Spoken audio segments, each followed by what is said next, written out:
Hey, hey, hey. Time for another out of this world story from our space. Is 3 a crowd? Let's find out today on our space. Today's OP shuts down and closes the door to an open relationship. And here I thought it would never happen to me. Me, male 52, wayward wife 50, together for 22 years, married 20, 3 kids, 2 young adults, 1 7-year-old. 5 years ago, the wayward wife had a late life epiphany. Sex was good and enjoyable. We went from 1 to 2 times a month to daily, and sometimes, if time and responsibilities allowed, twice in the same day.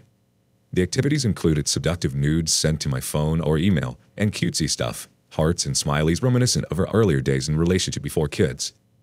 Somewhere in this time, December through January of 2018, talks about spicing up the bedroom by bringing another person in the mix. First red flag. It was a guy friend from our cohort that the wayward wife suggested. Noped it hard, with the simple reason of not my cup of tea to be naked in the same bed with another guy and my spouse. It got dropped then, but articles about poly and open relationships were being dropped in my inbox or links on the phone. I would read them and vary from non-committal to not interested. A week before Thanksgiving of 2018, we're out on a date and the talk about including a third comes up. I ask if this hypothetical third has a name. It's a close friend with whom we spend a lot of time together, etc., and with whom the wayward wife has spoken about this idea with already. Pay for the drinks, get in a car, and proceed to flip my lid.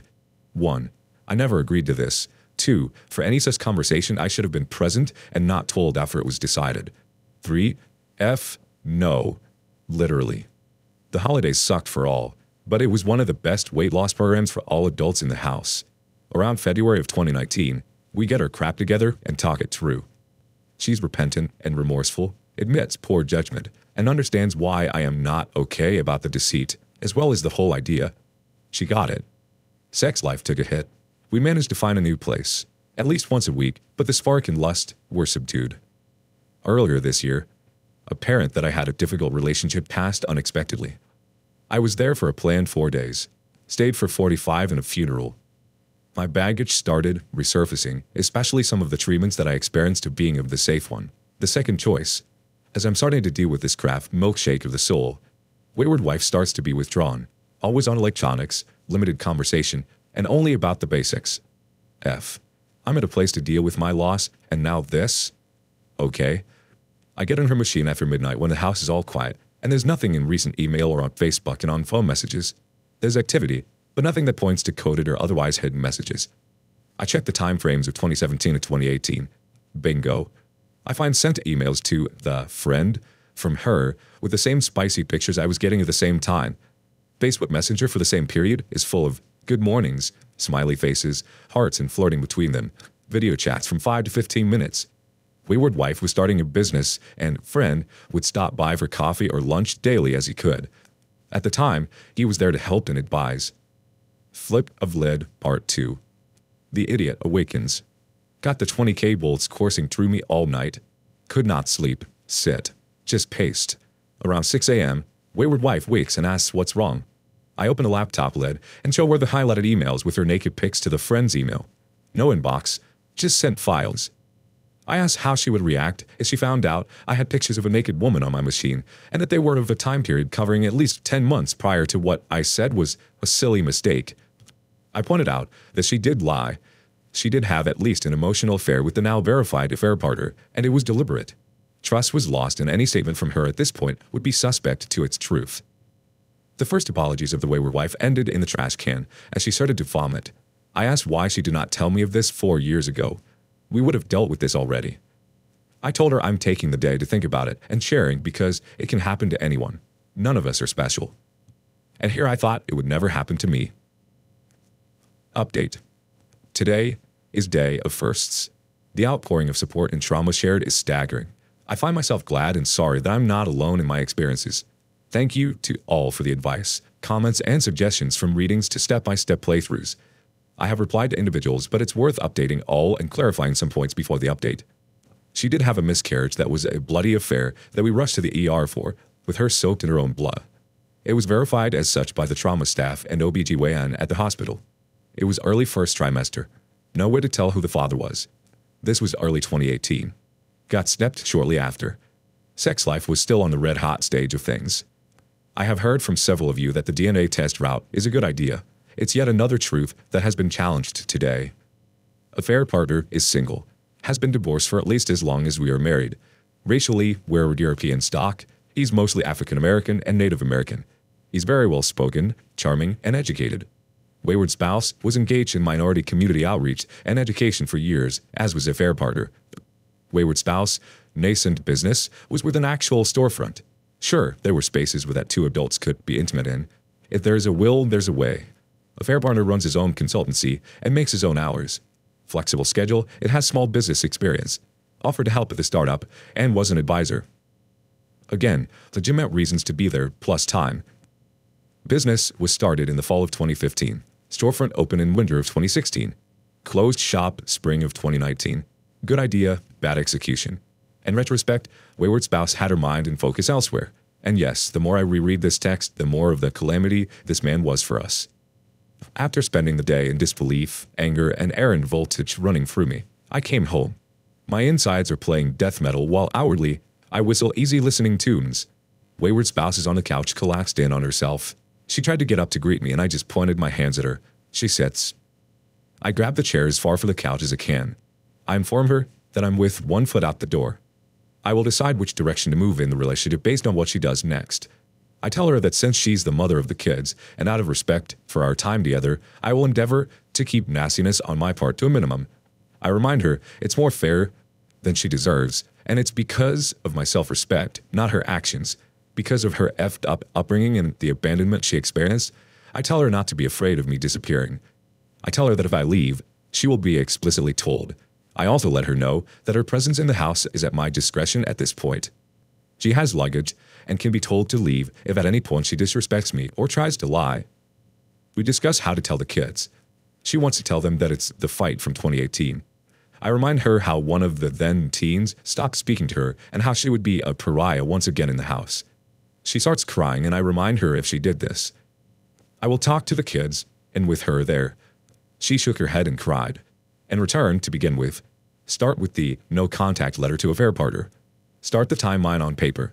Anything not true. We're done right there. A list of passwords to accounts, bank, and plastic records. She gets the couch. I will let her know what next. Before I leave the room, I asked her, who is she? She has become a stranger. The community has a couple reactions. First, from Live Maze 6410. You're about to be trickle-choofed into oblivion. Just an FYI for you, man. She is going to lie, omit, and obfuscate because that's what they always do. My advice is to take time for yourself and decide what you really want to do. DOP replies, yeah, I know, but the cat's out. Really don't care of the color at this point or how big or small it is. Jackets Blue chimes in next. You have a 7-year-old? And this took place about 5 years ago? If it were me, I would be questioning that. Affairs are icebergs. You only see the tip. BOP replies, Kid and I are of the same blood type. Wayward wife and OP are different and very unique. The miscarriage that happened in that time frame is suspicious though. Fine cannabis grower chimes in. You and I have so much in common that I can't help but feel this sickness and pain with you. I'm sorry, but I don't have any sagacious advice that could help anything. If she's like my wife, she's trickle-choothing and will never come clean. If you still feel you could burn it all down and start over, now's the time. I didn't because it was long ago and the kids were still small. You must know if you're going to take having a wife that you clearly shouldn't trust. The OP replies, yeah. The whole awakening and going from a comatose bedroom to the hot one did not sit right at the time. As I mentioned, I have proof of the lying. What she decides to do is now tainted by that.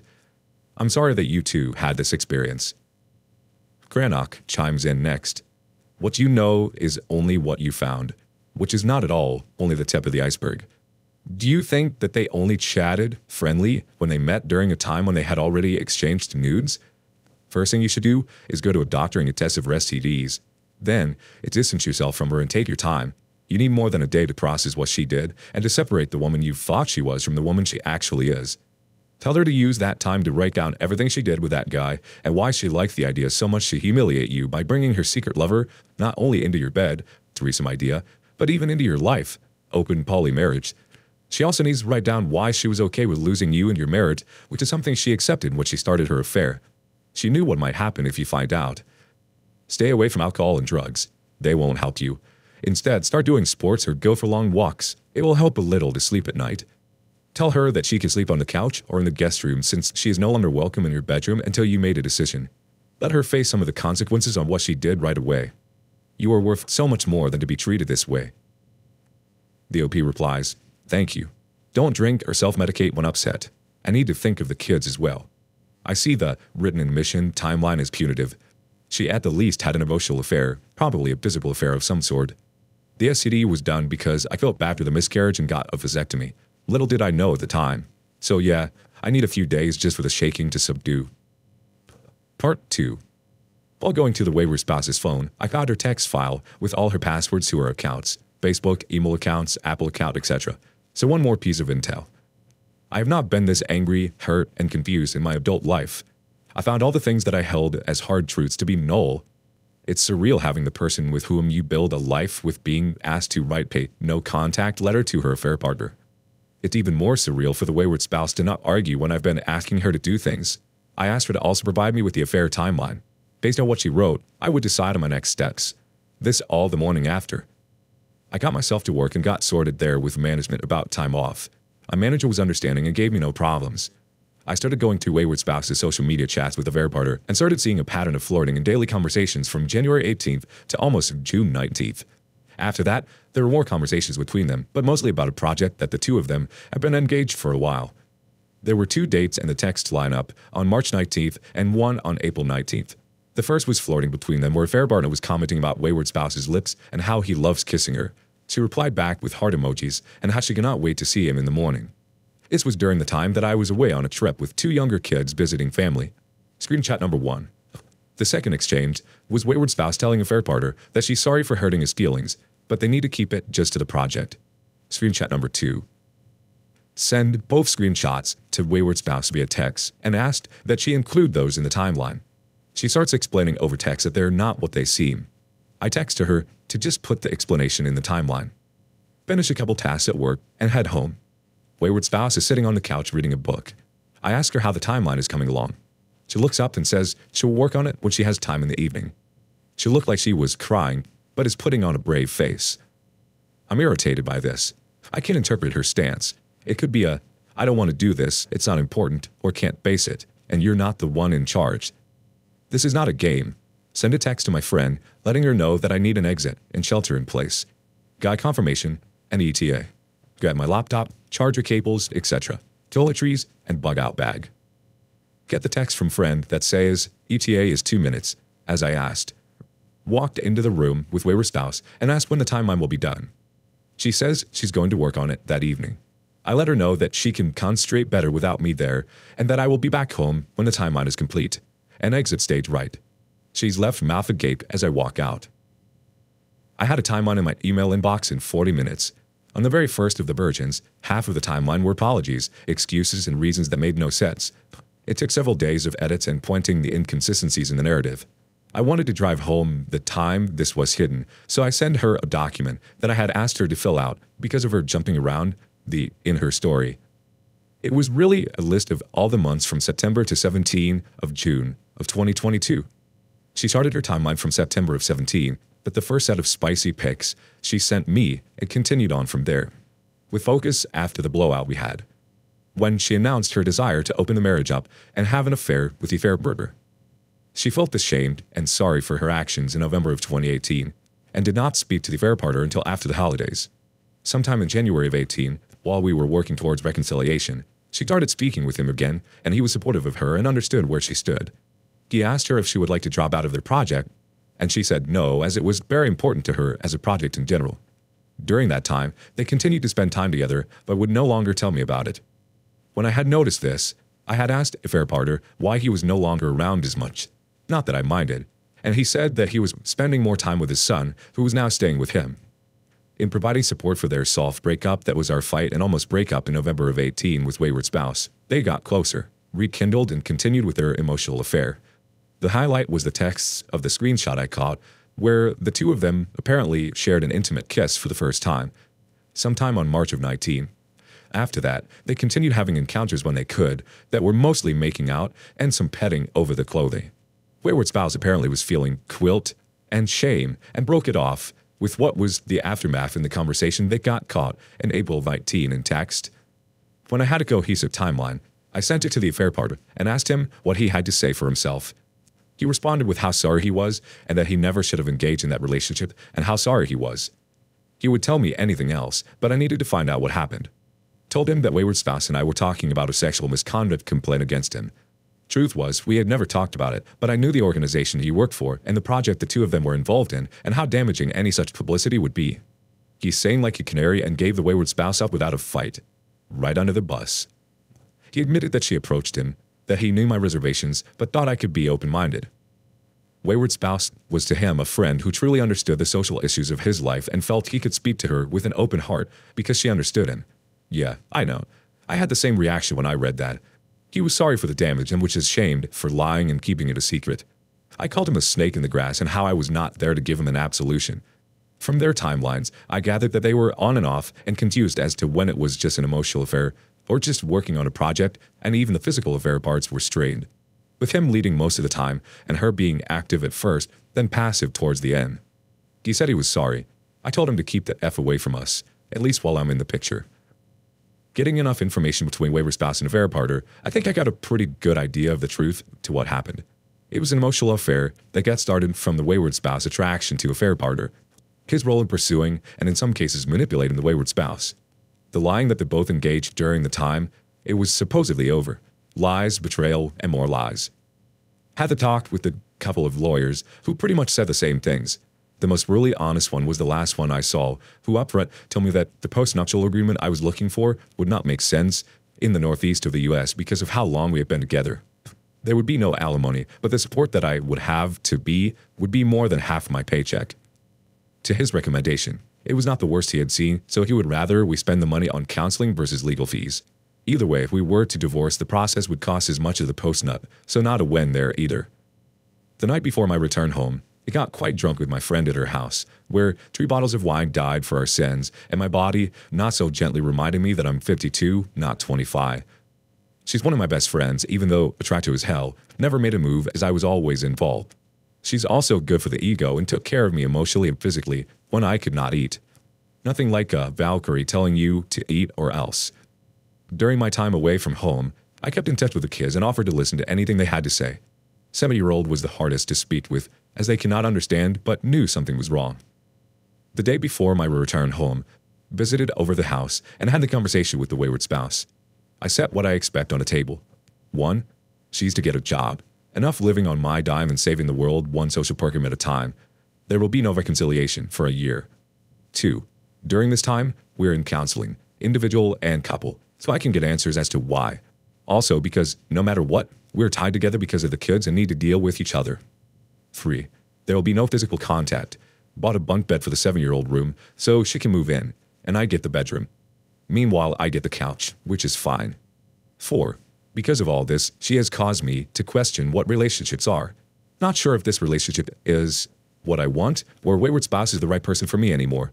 I will date casually during this year if I choose. If she decides to do the same, we go straight to separation, amicably. 5. I will conduct myself with dignity and compassion. I could go scorched earth, but will not due to the damage it will cause the kids. She's now a secondary priority. Get to my first, and will remain so. I had a full confession out of both the affair partner and Wayward Spouse, and even though there's still fog and shame, I know enough of what happened. Even if I don't know all the truth, I know enough to feel I'm right in my decisions. I also know that I will check the collar if Wayward Spouse says the sky is blue for a long time to come. I made edits to this doc after falling asleep on it out of exhaustion. To all of you, thank you for support, wisdom, perspective, and reaching out. Stay strong, all of you. Wow, OP. I'm so sorry you've had to deal with all of this. This isn't at all how we envision relationships working out when we take our vows. You've definitely kept quite reserved about the process. You trusted your gut from the beginning. When couples want to spice up their sex life, transparency and trust are a necessity. Once you made your boundaries clear, she could have explored other spicy options that didn't involve a third party. In this case, I believe it was obviously just an excuse to cheat right in front of you. If she was so hell-bent on being with him or exploring that side of her, she should have been honest with you, as hard as those conversations are, and said that maybe this monogamy thing isn't for her. Sometimes people lose themselves and grow apart from their partners while in a marriage or relationship. Infidelity should never be something one turns to on the path of discovery. Communication and transparency are clear. You clearly don't want this to end, and you're doing the best you can to repair what was lost. Wishing you both all the best.